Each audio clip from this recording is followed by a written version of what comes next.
They were laughing. All of them.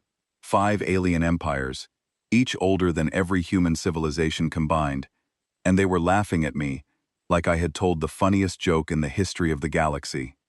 I stood in a circle of white light on the floor of the Grand Forum, looking up at 5 elevated platforms where delegates sat in chairs designed for species far larger than mine.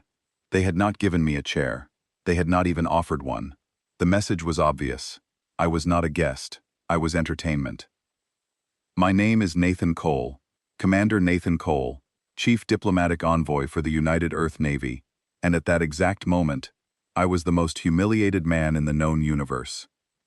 30 seconds earlier, I had finished delivering the most important speech in human history.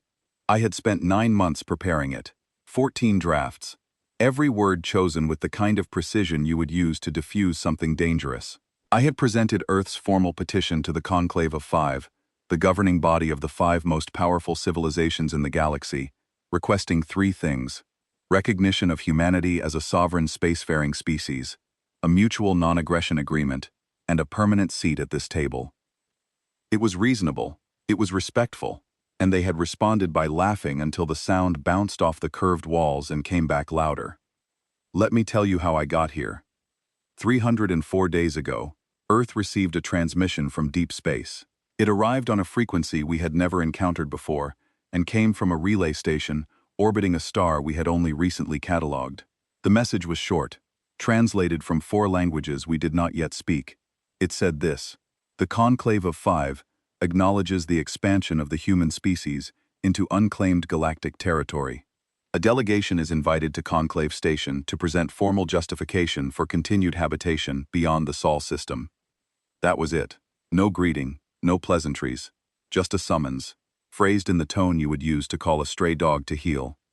I was selected for the mission because I had 2 qualities the admirals wanted.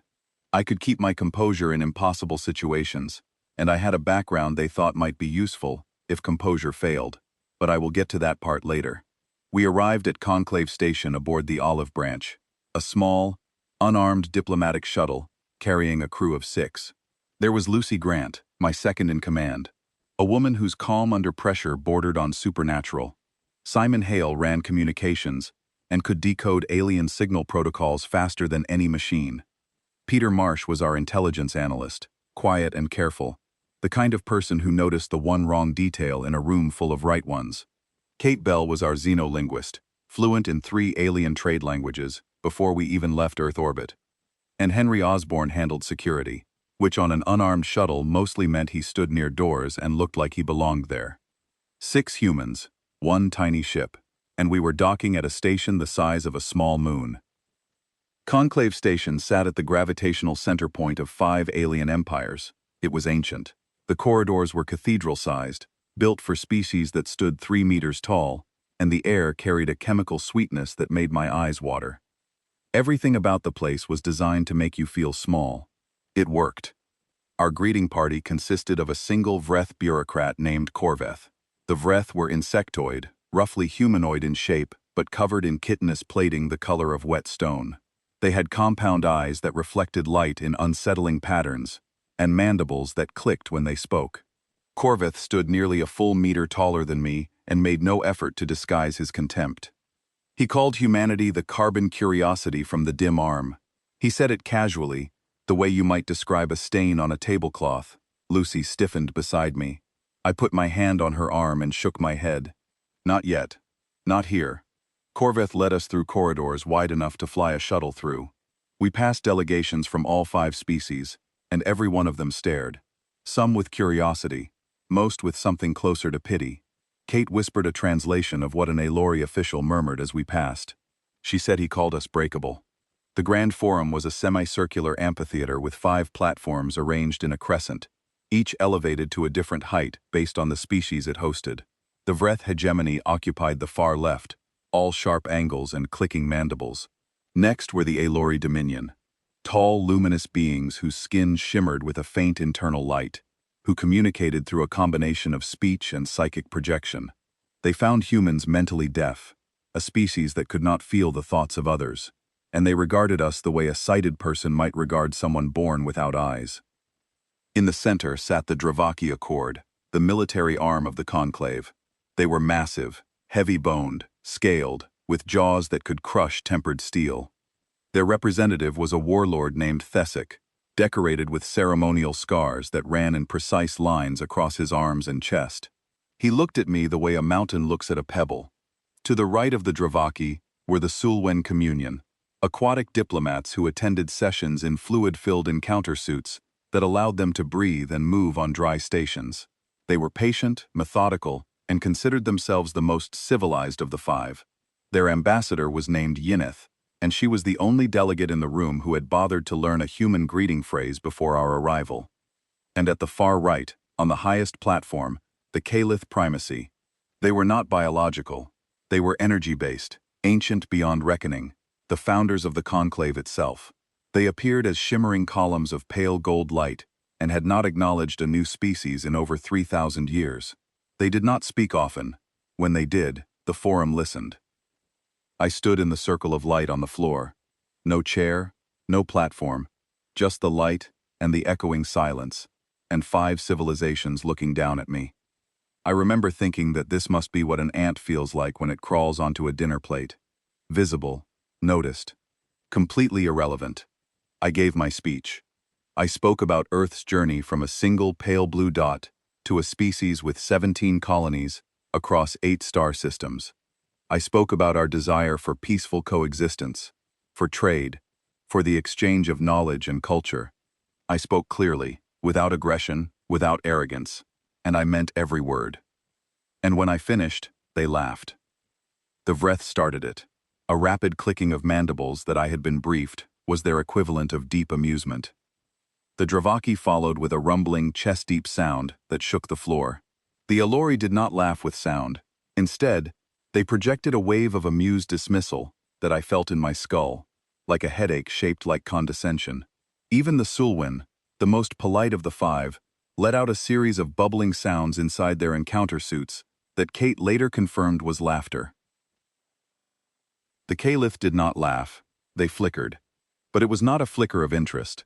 It was a flicker of dismissal, like someone turning off a light they had briefly considered turning on. Thesic, the Dravaki warlord, spoke first, when the laughter faded. His voice was deep enough to rattle the translation device clipped to my collar. He said something that translated roughly as, "The little ones think they have earned a place among the old ones by learning to crawl between the stars." More laughter. I did not move. I did not flinch. I kept my hands at my sides and my expression neutral, and I let them finish. Lucy, standing behind me, was rigid with fury. I could feel it without looking. Simon had gone pale. Peter was recording everything, which was his way of coping. Kate was translating the side conversations happening on the platforms, and from the way her jaw tightened, none of it was flattering. Henry just stood there, doing what Henry did, which was remain completely still and completely aware. When the laughter died, Corvith stepped forward and addressed me directly. He thanked me, in a tone that made the word meaningless, for what he called our enthusiastic introduction.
As we were escorted back to our assigned quarters, which were small, and located in a section of the station clearly designed for service workers rather than diplomats, Lucy walked beside me and spoke under her breath. "They did not listen to a single word," she said. "I know," I told her. "So what do we do?" I looked at her, and I let something show on my face that I had kept hidden during the entire forum session. Not anger, something quieter, something patient and deep, and very, very old. "We do exactly what we came here to do," I said. "We give them every chance to do the right thing." She studied me for a moment. "And when they do not?" I did not answer. I just kept walking, through corridors built for giants, in a station that did not want us, toward a room that was not meant for guests. But I already knew the answer. I had known it before we left Earth. That was the real reason they had sent me. A man who had spent 15 years aboard a warship before he ever learned to smile at a negotiation table.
I spent that night lying on a cot that was too narrow and too short, staring at a ceiling that hummed with alien frequencies.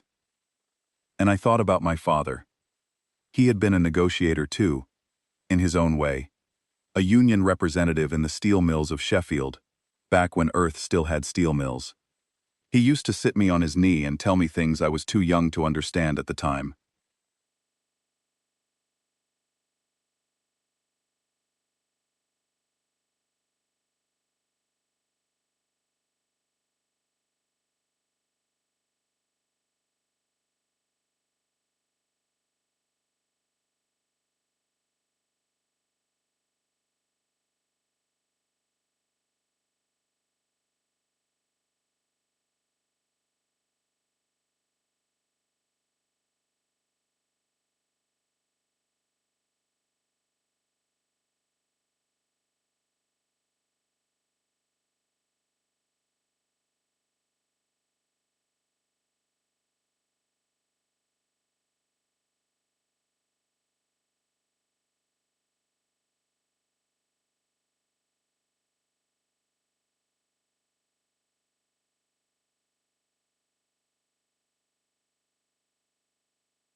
Lying there in the belly of a station that considered my species insignificant, I figured it out.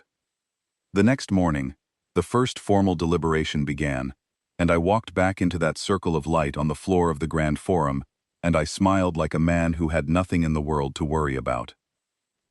That was my first mistake, they thought. It was not a mistake. It was a choice. I sat through 11 hours of deliberation that first day, and every single hour was designed to remind me that humanity did not matter. The Vreth opened the session by presenting a detailed demographic analysis. They had studied us. Not recently, but thoroughly. The way a biologist studies a colony of bacteria before deciding whether it is worth cataloging.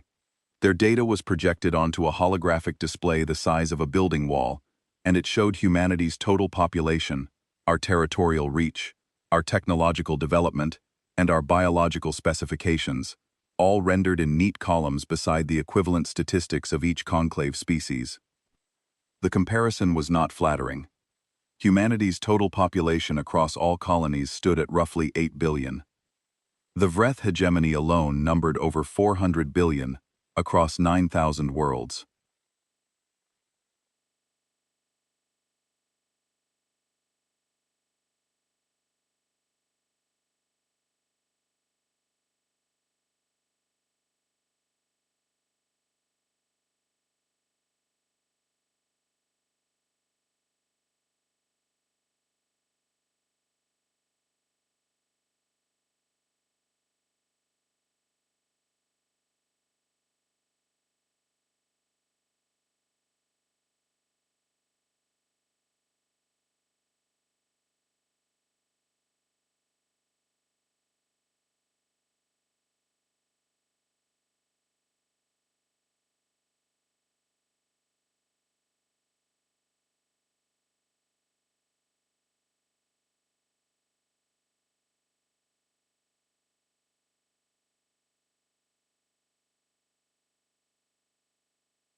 The Dravaki Accord held 600.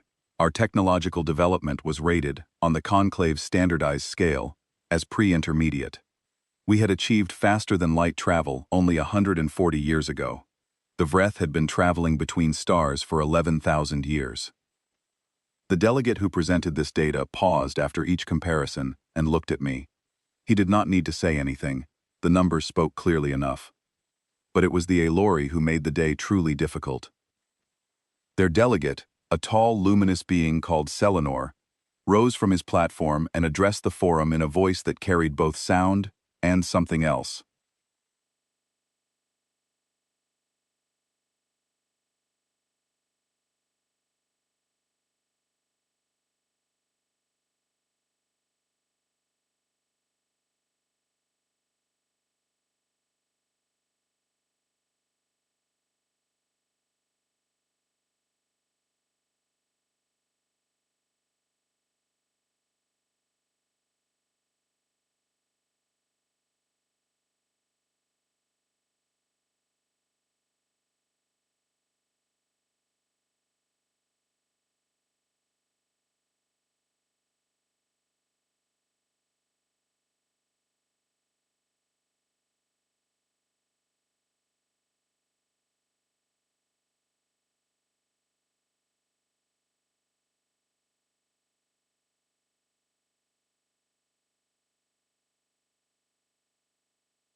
It was like standing next to a fire you could not see.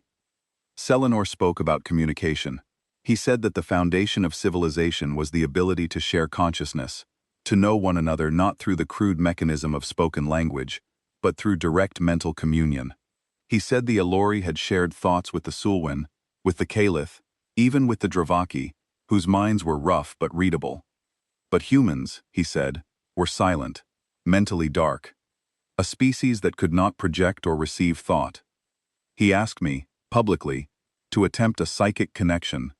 He extended his hand toward me, and I felt a pulse of something warm and vast push against the edges of my awareness.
After 30 seconds of silence, Selenor withdrew his hand and said a single sentence that Kate translated with a flat voice. He said, "It is like speaking to a wall that has learned to echo." The Dravaki took their turn next, and their approach was less intellectual and more direct. Warlord Thesic rose from his platform and descended the steps to the forum floor, which was something delegates almost never did. He walked toward me until he stood close enough that I could smell the iron and oil scent of his scaled hide. He was enormous. His shoulders were twice the width of mine. His hands could have wrapped around my skull, and the ceremonial scars on his arms told the story of a life spent in combat. He proposed a dominance display. It was a Dravaki tradition, he explained. A ritual where two beings locked arms and tested each other's strength. It was not meant to harm, he said. It was meant to measure.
Thesic tilted his massive head and looked at me with both of his deep-set amber eyes. He said a word that my translator rendered as coward, but that Kate later told me carried a more precise meaning, something closer to creature that knows it is prey. I held his gaze and did not respond. He returned to his platform. The forum moved on. It went like this for 3 days. Each session brought a new demonstration of humanity's inadequacy. The Sulwen presented our medical data and noted that the average human lifespan was barely 90 years. Their own species lived for 600. Ambassador Yineth delivered this information with what I think was genuine sympathy, but the conclusion was the same. Humans were brief. Too brief to be reliable partners. Too brief to be trusted with galactic responsibilities.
On the third evening, Peter Marsh came to my quarters with a data chip. He had been doing what Peter did best, quietly intercepting and analyzing communications that were not meant for us. He sat across from me on the narrow cot, his face pale and tight, and he told me what he had found. The conclave had already decided, before we had even arrived, before my speech, before the deliberations, before any of it. The 5 empires had met privately and agreed on a plan they called the redistribution of unclaimed territories. It was a polite name for something very simple. They had divided up our colonies. Every human settlement outside the Sol system had been assigned to one of the 5. Kepler 22b, and 2 other systems to the Vreth, Trappist 1e to the Dravaki. The rest split between the Aelori and Sulwen.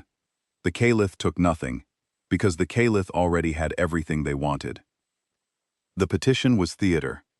We had been invited not to negotiate, but to witness our own dispossession and accept it quietly.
Simon checked the transmission logs and confirmed the redistribution had been agreed upon 6 months ago. Kate translated the original Vreth document and found a line at the bottom that described humanity as a non-persistent presence, the diplomatic equivalent of calling us a puddle that would evaporate on its own. I stood up and walked to the communication terminal in the corner of our quarters. I entered an encryption code that only 4 people on Earth knew, and I composed a message. It was short. I read it twice, changed 1 word, and sent it on a frequency that would reach Sol Command in 11 hours. Then I turned around and looked at my team. 5 people, sitting in a room designed for lesser beings, in a station that had already decided we were nothing. They looked at me the way people look at someone when they need to know that there is still a plan, that the ground has not disappeared beneath them entirely. I told them to get some rest. I told them that tomorrow I would request a recess. And I told them that everything was going to change.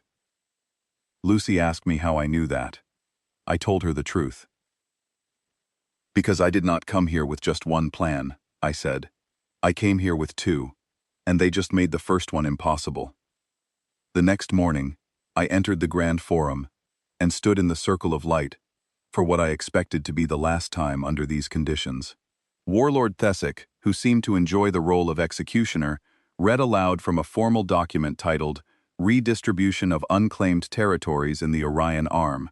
It was everything Peter had uncovered, now presented openly, officially, without apology. A star map appeared on the display wall, and I watched our colonies change color one by one. Green to red, human to not.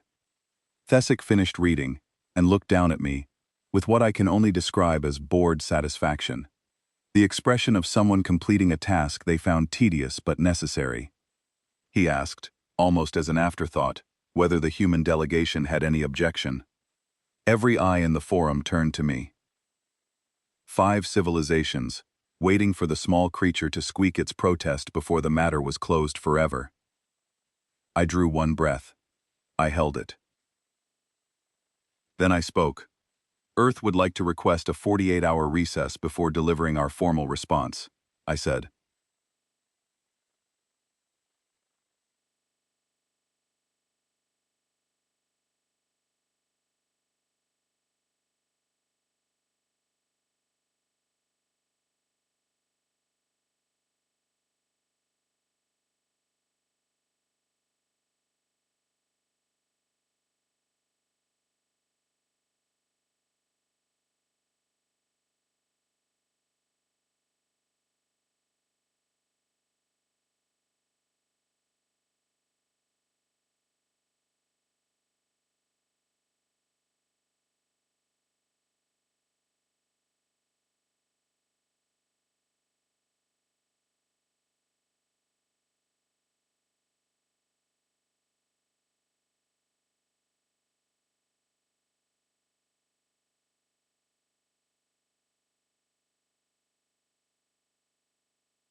He thought I was stalling.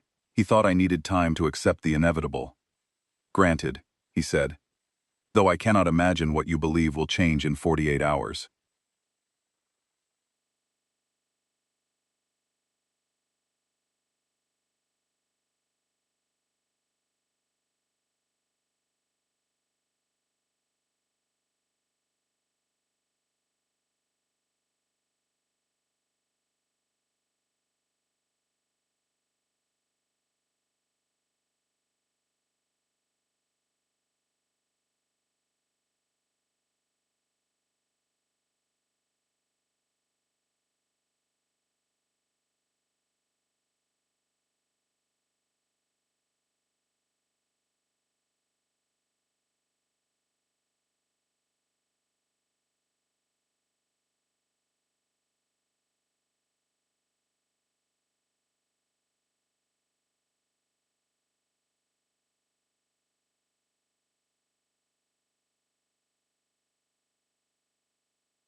I looked at the 5 platforms and the 5 empires that had spent 3 days dissecting my species like a specimen on a table.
But 48 hours, that was enough time. Because the thing about humans that the Conclave never understood, the thing they could not have learned from their demographic studies and biological analyses and psychic probes, was this. We do not need to be the biggest. We do not need to be the oldest. We do not need to be the most advanced. We just need time. A little time, a little desperation, and a reason. And they had just given us the best reason in the universe. They had threatened our home. The first 12 hours of the recess were the longest of my life. I could not sleep. I lay on that narrow cot and stared at the ceiling and listened to the hum of alien systems running through the walls, and I thought about what was coming. I thought about whether I had the right to make this decision, whether anyone did. And then I thought about the colonies, about the millions of people living on worlds that 5 empires had just claimed, like unchecked luggage, and I stopped wondering about rights and started thinking about responsibilities.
The recess meant the forum was closed, But Conclave Station never slept. The corridors were quieter at night, lit by a soft bioluminescent glow that the Sulwyn had designed centuries ago, and the air carried the distant murmur of 1,000 species going about their lives. I walked alone. Henry had offered to accompany me, but I told him I needed to think, and thinking was something I did better without company. I passed through a commerce district where alien merchants sold goods I could not identify to customers I could not comprehend. A Vreth reporter approached me, her compound eyes reflecting my face in a dozen tiny copies. She was young, as far as I could tell, and eager in the way that young journalists are regardless of species. She asked me how it felt to represent a doomed civilization. I looked at her.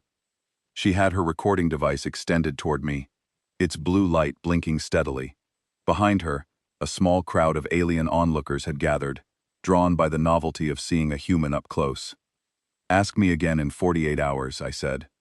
She tilted her head and waited for more, but I kept walking.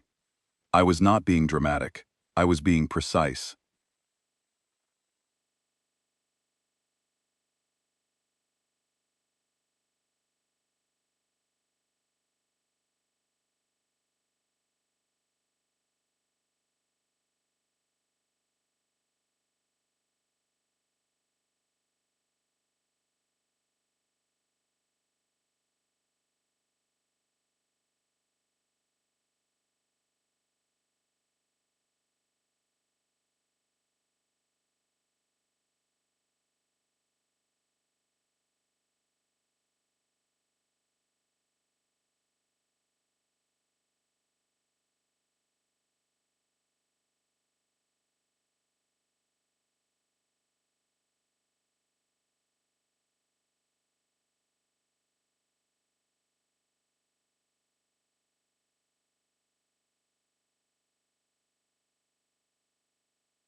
Not a large fleet, because they did not consider humanity worth a large fleet, but enough to establish a military presence and begin what they called administrative transition.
The timeline was the timeline, 72 hours or 72 minutes.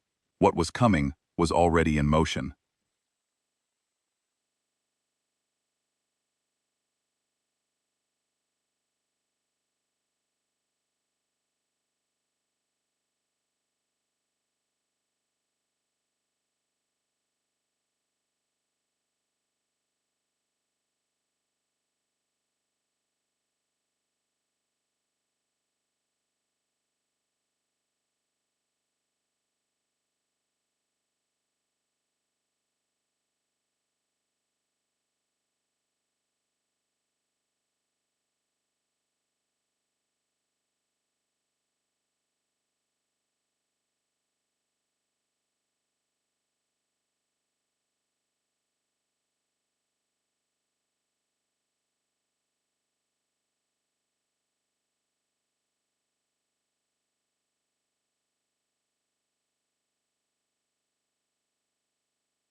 They had been briefed before we left Earth, but knowing about something and watching it happen are very different experiences.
"15 years before I was assigned to the Olive Branch, I served as a tactical officer aboard a warship called the UEN Leviathan.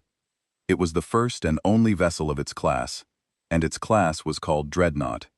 I spent 9 years aboard that ship, and in all that time, only 300 people in the entire human species knew it existed. The Leviathan was built in secret, deep inside a hollowed-out asteroid in the Oort cloud, far from any shipping lane or observation post, over the course of 40 years. It was not built because humanity wanted a weapon. It was built because humanity understood a truth that optimists do not like to hear, that the universe is very old and very large, and filled with civilizations that had millions of years to decide how they felt about newcomers. Some of those civilizations would be kind, some would be curious, and some, inevitably, would look at us the way the Conclave looked at us, as something small and temporary, and not worth the courtesy of honesty. The Leviathan was our answer to that last category. I am not an engineer, so I will describe it the way a sailor describes his ship, through the feeling of it rather than the specifications.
It was powered by a contained singularity, a controlled point of collapsed spacetime that generated more energy than most civilizations used in a decade.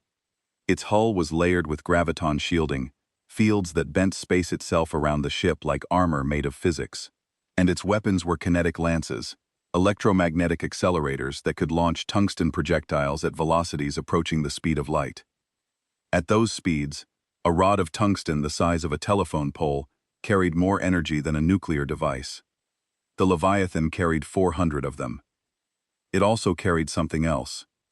Something that made it more than just a weapon. It carried a crew of 6,000 human beings who had volunteered to spend their careers aboard a ship that officially did not exist, building and maintaining and training on a vessel that was designed to be revealed only when every other option had been exhausted. For 40 years, those crews rotated in and out of the Oort cloud in unmarked transports. They lived in the asteroid base, ate recycled food, breathed recycled air, and worked in shifts that never ended. They did this not for glory, because there was none. Not for recognition, because there could not be any. They did it because someone had to, and because humans have always been willing to do hard, thankless, invisible work when the survival of their people depends on it. I know this because I was one of them. For 9 years, the Leviathan was my home. I knew every corridor, every maintenance shaft, every weapon system. I knew the sound it made when the singularity drive engaged. A deep harmonic vibration that you felt in your bones rather than heard with your ears. I knew the way the hull creaked when the graviton shields activated, like a living thing flexing its muscles. And I knew that if the day ever came when that ship had to reveal itself, it would mean that diplomacy had failed and humanity had run out of gentle options.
At hour 14, I received a reply to my encrypted transmission.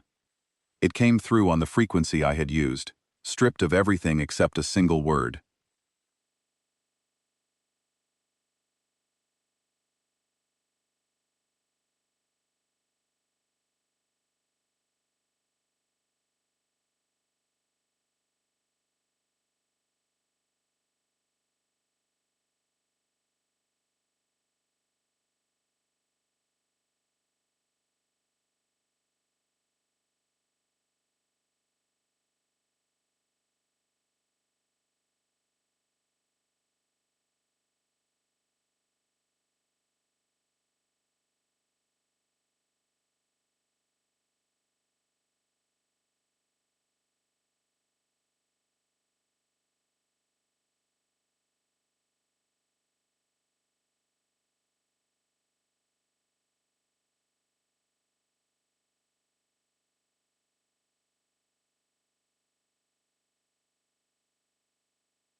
Approved. I read it once. I read it again. Then I deleted it and sat down on the edge of my cot and pressed my hands together and closed my eyes and thought about what that word meant. It meant that somewhere in the darkness between stars, the Leviathan was moving. It meant that 40 years of secrecy were about to end. It meant that every human who had ever worked on that ship, every engineer and welder and programmer and cook and officer, was about to have their life's work justified or condemned in a single moment.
Lucy was watching me with the steady gaze of someone who has already made her peace with whatever comes next.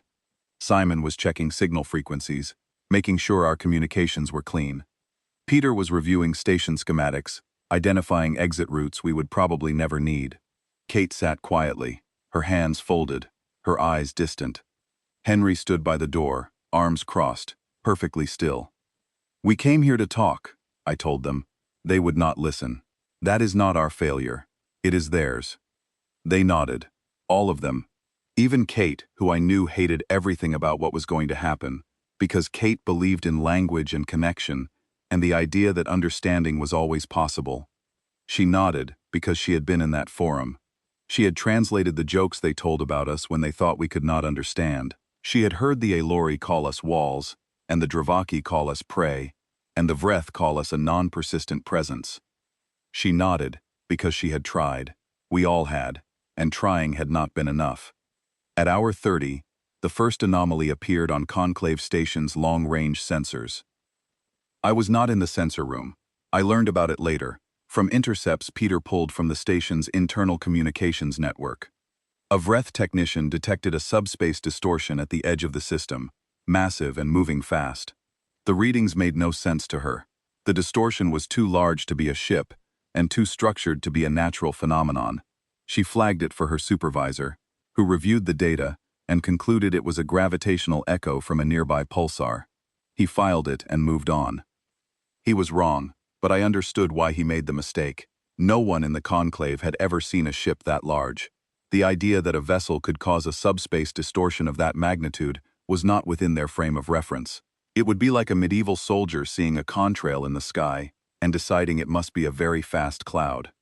At hour 36, more sensors flagged the anomaly. This time, the Dravaki noticed.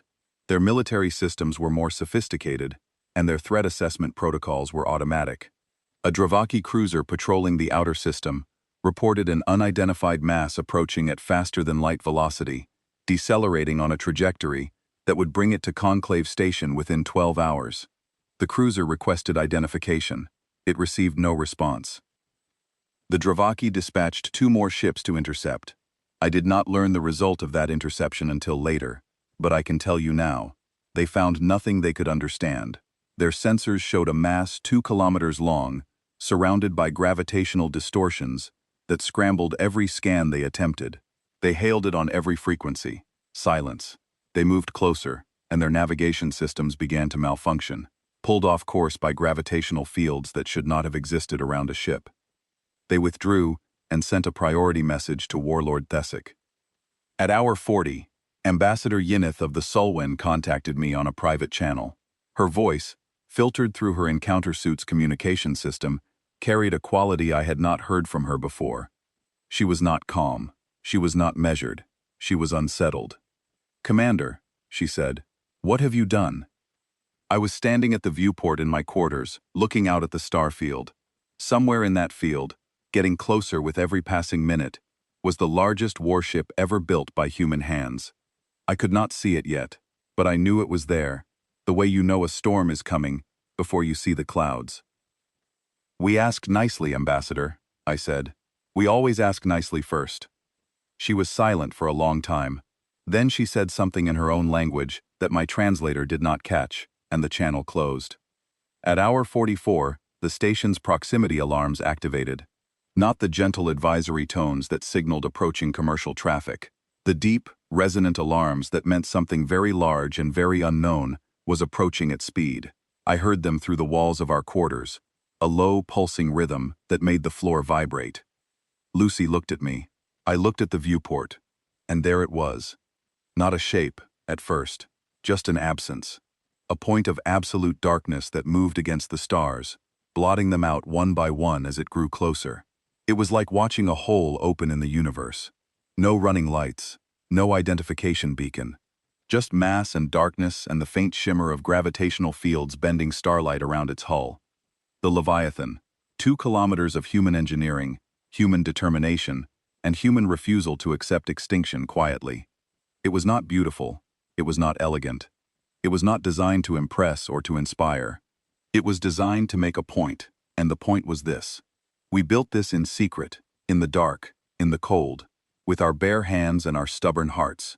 And if you push us far enough, we will show you what a species that lives only 90 years can accomplish, when every single one of those years is spent refusing to quit.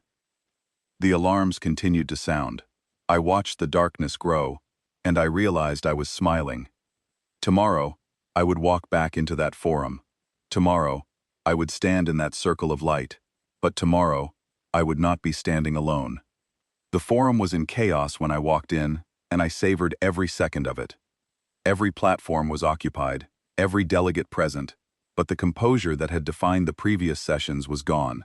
The Vreth delegates clicked their mandibles in rapid, agitated patterns. The Elori shimmered with colors I had not seen before, deep reds and purples that Kate told me indicated distress. The Sulwen were clustered in their encounter suits, their fluid environments bubbling with accelerated respiration. Even the Calith, those ancient columns of golden light, pulsed at a frequency that seemed faster than their usual serene glow. The only one who looked the same was Thesic. The Dravaki warlord sat on his platform with his enormous arms resting on his knees and his amber eyes fixed on the entrance. Fixed on me. I walked to the circle of light. I stepped into it, and this time, I did not look up at the platforms. I looked straight ahead, because looking up implies you are beneath someone, and I was done being beneath anyone. The senior Vreth delegate demanded to speak first. He was agitated, his mandibles clicking so fast the translation device struggled to keep up. He wanted an explanation. Conclave Station's defense grid had identified the object approaching the station as an armed vessel of unprecedented scale. It had ignored all hails. It had disrupted sensor networks across the outer system, and it appeared to be of human origin. Was this true? He demanded. Had humanity brought a warship to the Conclave? I let the question hang in the air for 3 seconds. Then I answered. Yes, I said. The forum erupted. Every delegate spoke at once. The noise was extraordinary. A layered wall of clicking, rumbling, psychic pressure, and bubbling that pressed against me from every direction. I stood in the center of it and waited.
He rose from his platform, all 300 kilograms of scaled muscle and ceremonial scars, and he descended the steps to the forum floor for the second time.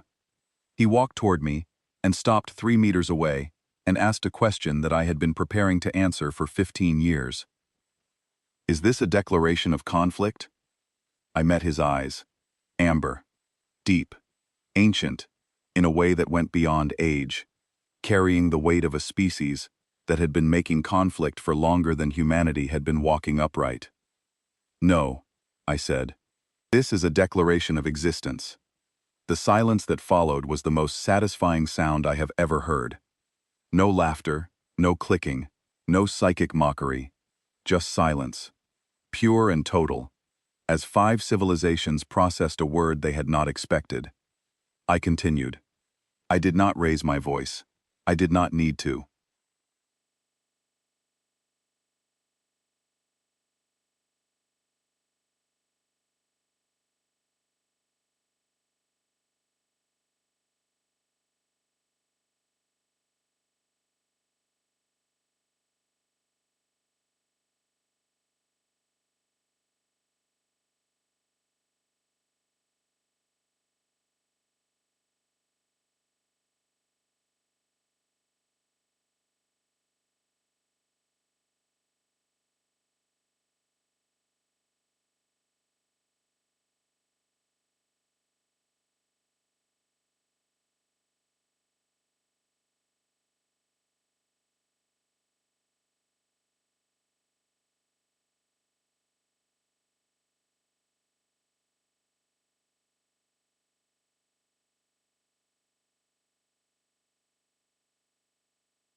I asked for peace. You offered us erasure. I paused. I looked at each platform in turn. The Vreth, the Elori, the Dravaki, the Sulwen, the Kalith. I wanted each of them to feel seen, not as empires, as witnesses. So let me reintroduce my species, I said. The vessel approaching this station is the UEN Leviathan. It is a dreadnought-class warship, 2 kilometers in length, built in secret over the course of 40 years by the United Earth Navy. It is powered by a contained singularity. It is shielded by graviton field generators. It carries 400 kinetic lance batteries, each capable of accelerating tungsten projectiles to near light speed. A single lance strike carries enough energy to reshape the surface of a continent. 400 of them carry enough to make this station, and every fleet parked around it, cease to exist.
The forum was so quiet I could hear the fluid cycling through Yineth's encounter suit.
We built it in the dark, in an asteroid, with engineers who lived and worked in conditions that would have broken most species. They did it without recognition, without glory, and without complaint, because they understood something that your demographic models could not capture. I took a breath. You measured our size. You measured our lifespan. You measured every physical and mental attribute you could quantify, and you concluded that we were small and brief and insignificant.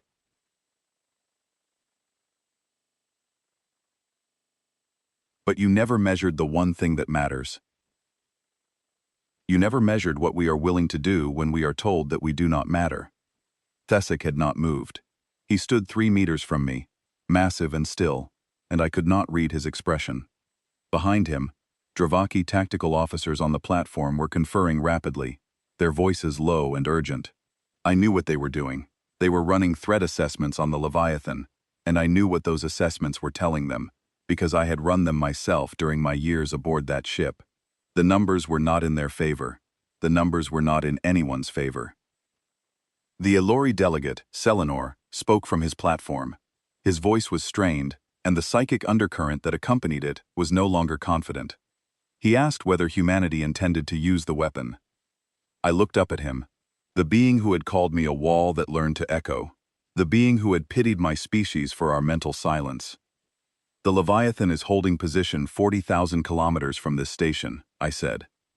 Its targeting systems are active, its weapons are charged, and it will stay exactly where it is, doing exactly nothing, for as long as this conclave treats humanity with the respect it refused to offer 3 days ago.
This chip contains our petition, the same petition I presented 3 days ago.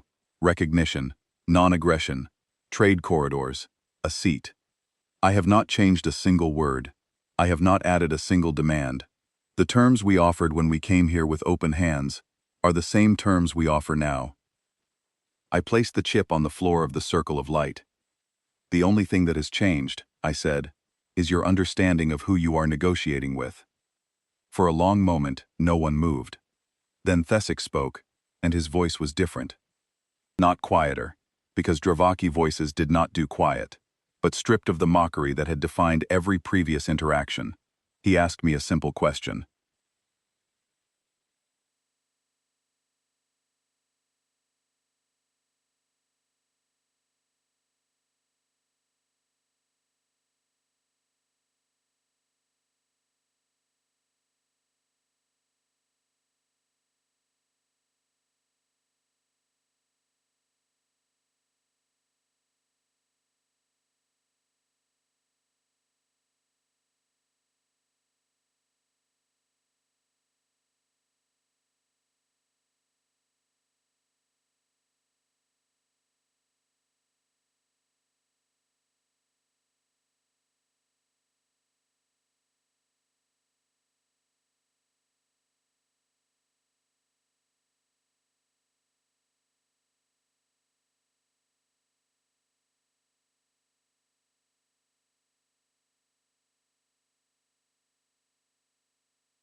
We call her the UEN Archimedes.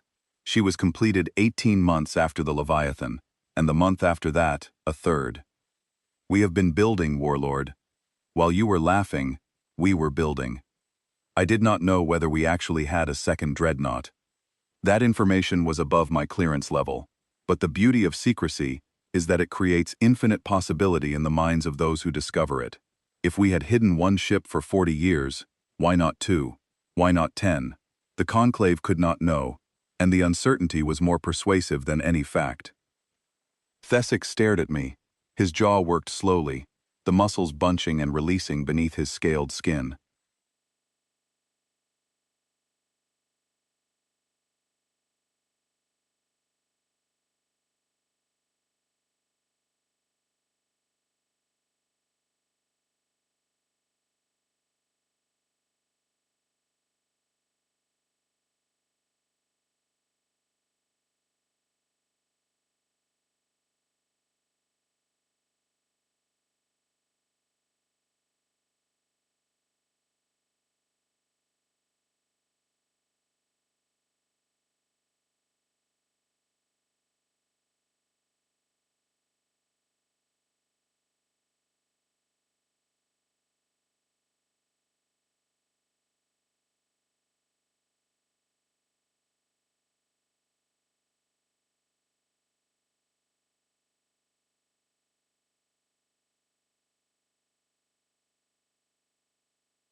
When the Caliph spoke, everything stopped.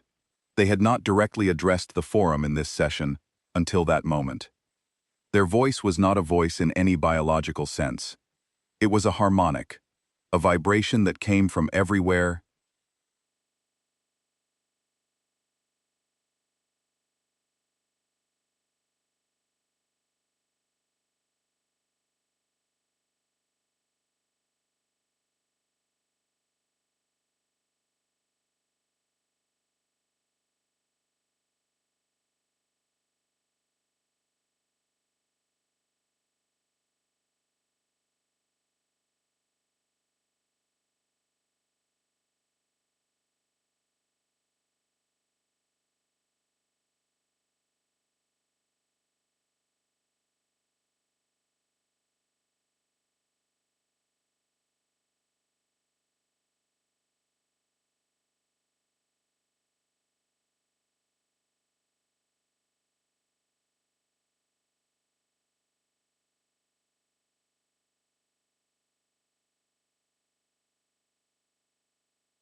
It carried weight and age and an authority so absolute that even Thesic went still.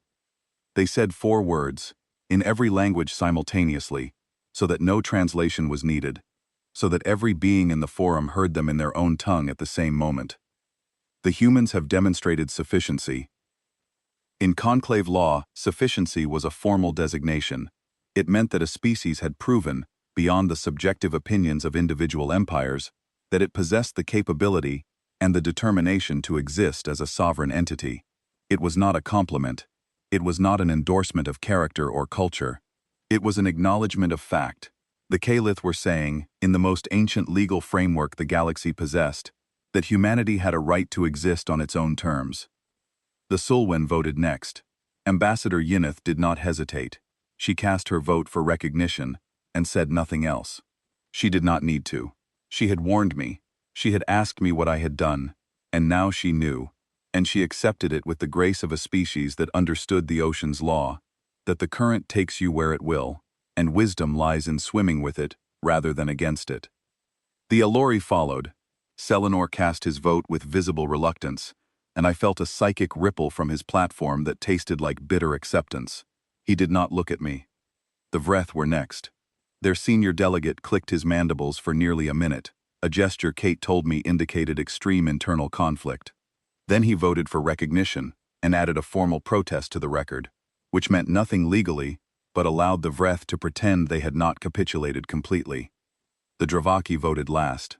Thesic returned to his platform. He sat down.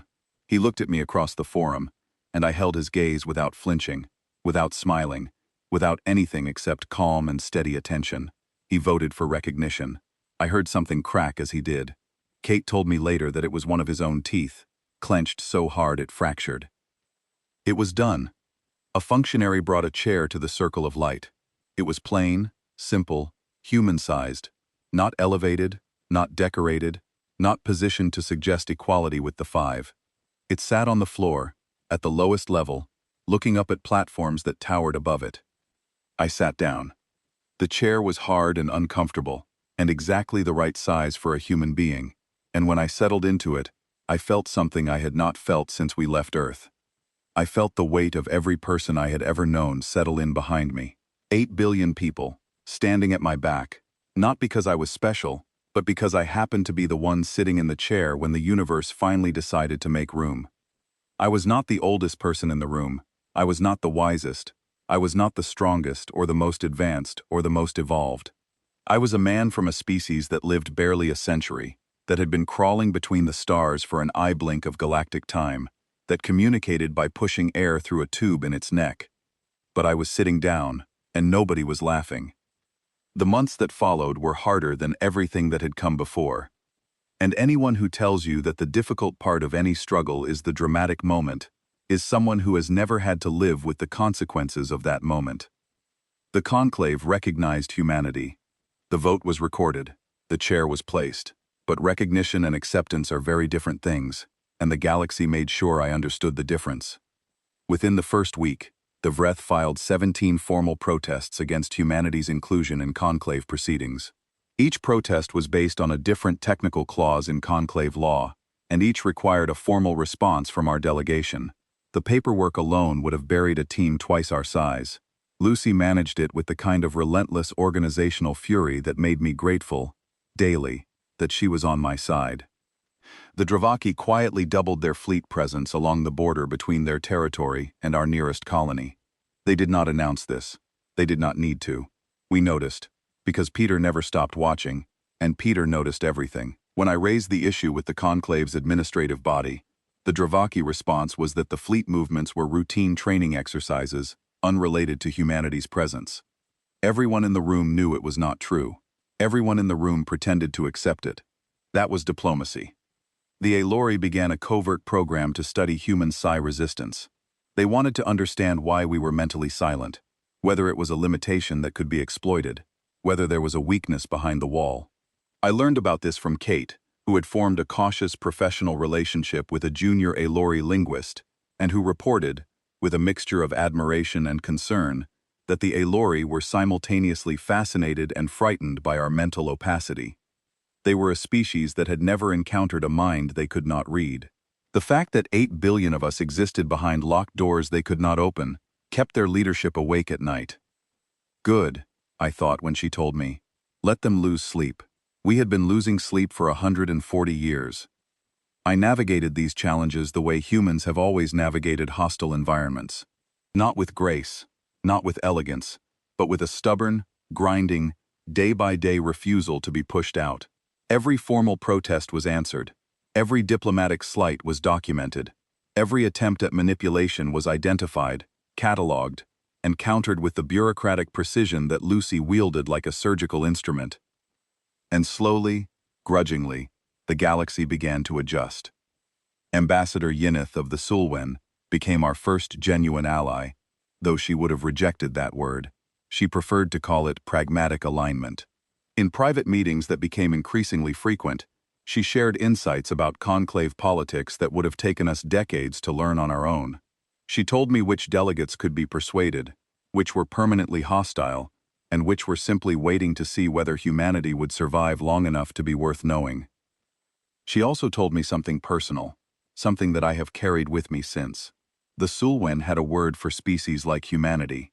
The word was Vethkari. It translated roughly as those who build temples in the hurricane. She said it was not a compliment in the traditional sense. It described a quality that the Sulwen found simultaneously admirable and incomprehensible: the tendency to create permanent structures in impermanent conditions, to build something lasting in a universe that was constantly trying to wash it away. She said she had voted for humanity's recognition, not out of fear of the Leviathan. She had voted because she wanted to see what we would build. I thanked her. She told me not to thank her yet. She said the real test would come not from the conclave but from ourselves. Whether humanity could sit at a table with species that had been sitting there for millennia and resist the temptation to become like them. Whether we could stay human in a galaxy that would reward us for being anything else. I thought about that for a long time.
Not through diplomatic channels, not through the formal petition process. through a direct communication to my personal terminal, sent on an unencrypted frequency that anyone monitoring could have intercepted. The Dravaki did not believe in secrecy. They considered it the habit of those who lacked the strength to be open. I agreed to the meeting. Henry insisted on accompanying me, but I went alone, not out of bravery, out of instinct. Whatever Thesic wanted to say, he wanted to say it without witnesses, and the fact that he had reached out at all told me it was something important. We met in a neutral corridor on the station's upper ring, a section used primarily for cargo transfer that was empty at that hour. Thesic was waiting when I arrived, standing with his back against the wall, his massive frame making the corridor look narrow. He did not greet me. Dravaki did not waste words on pleasantries. "I want to understand something," he said. I waited. "Your ship," he said. "The Leviathan. You built it in 40 years." "Yes," I said. 40 years, he repeated. He said it the way you might say the name of something sacred. For the Dravaki, strength was not just admired. It was the organizing principle of their entire civilization. Their language had more words for different types of strength than most species had for colors. And the Leviathan represented a kind of strength that Thesic had never encountered before. Not the strength of size or speed or aggression, but the strength of patience. The strength of building something enormous in absolute secrecy and waiting, year after decade, for the moment it was needed. He asked me a question that I did not expect. He asked me if the crew of the Leviathan were afraid. I thought about it. I owed him an honest answer, not because I liked him, but because honesty was the only currency that had value between us. "Every day," I said.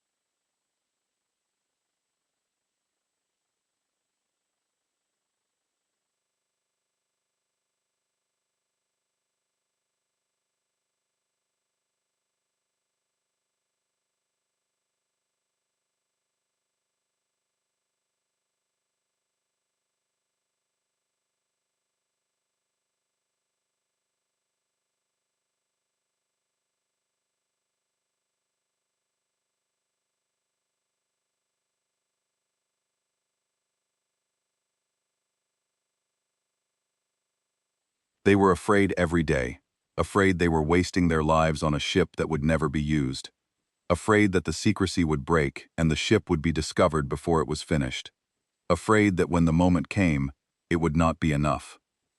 They were afraid, and they kept building anyway. Thesic was quiet for a long time. Then he said something that changed the way I understood the Dravaki forever.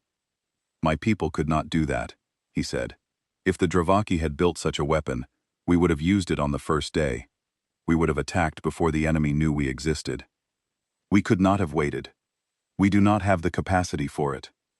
He looked at me with those amber eyes, and for the first time, I saw something in them that was not contempt, or amusement, or barely restrained aggression. It was respect. The specific kind of respect that comes from recognizing a strength you do not possess. "That is why you are here," he said, "and we are wondering how you got here."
Not to assess it, he said. Not to study its defenses or catalog its weapons. He wanted to walk its corridors. He wanted to stand in the engine room where the singularity hummed. He wanted to understand, in the way that the Dravaki understood things, through physical presence, rather than abstract knowledge. I told him I would consider it. He accepted that with a nod and walked away, and I stood in the empty corridor and thought about how strange the universe is.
The weeks continued. Earth's first permanent embassy on Conclave Station took shape. It was modest, a converted section of the lower ring, refitted with human-standard atmosphere and gravity, staffed by a rotating team of diplomats and analysts who arrived on monthly transports from Sol. It was not grand. It was not impressive by Conclave standards. But it was ours, and every bolt and panel and light fixture in it had been placed by human hands. I supervised the installation of one particular element personally. Above the main entrance, set into the composite alloy of the doorframe, I had authorized an inscription.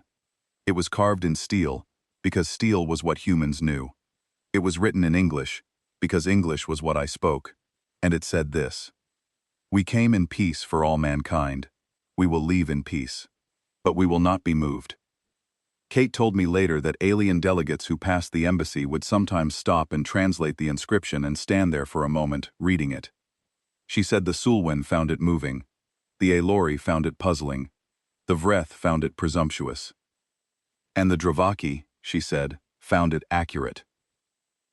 On the day I was scheduled to return to Earth, I made one last visit. Not to the embassy, not to the forum. I took a shuttle to the Leviathan. She was holding position 40,000 kilometers from the station, exactly where she had been since she arrived.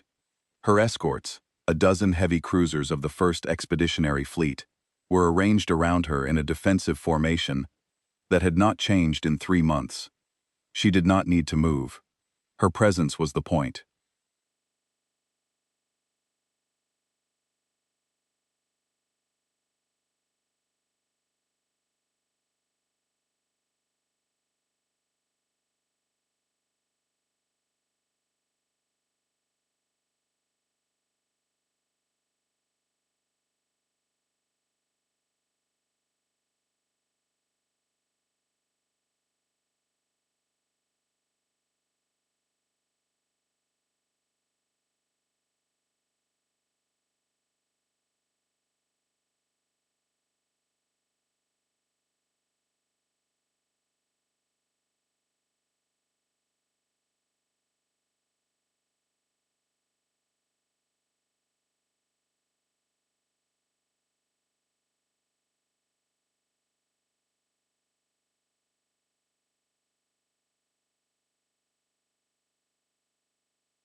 The Leviathan smelled the same.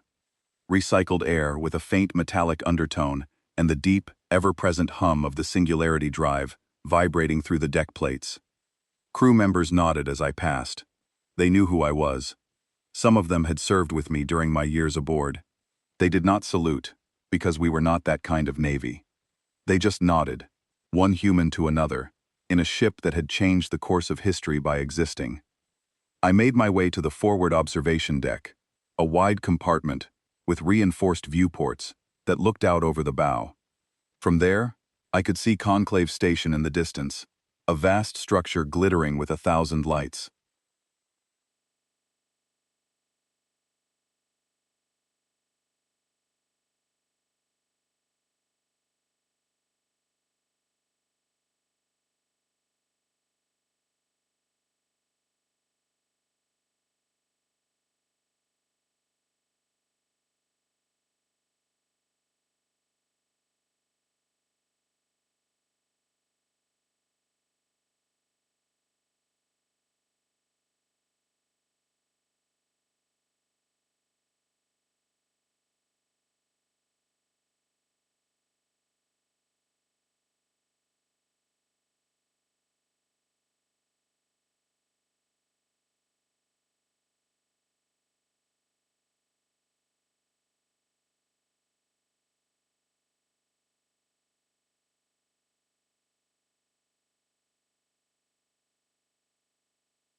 I thought about the engineers who had carved out the asteroid where the Leviathan was born.